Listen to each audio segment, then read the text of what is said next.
delegada del lunes pasado.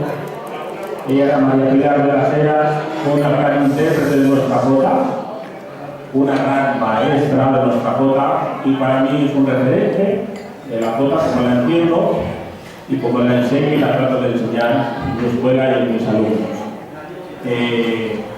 Mayor evidentemente, pero no significa que no duela la pérdida y no duela el vacío que queda, porque ella marcó, bueno, con ella muere una época de la jota cantada y bueno, ya es una de las personas imprescindibles en la jota. Entonces, pues cuando me enteré de esta noticia, escribí esta copla y luego, pues como describir a ella, que es un referente y lo seguirá siendo siempre está en mi cabeza cuando enseño.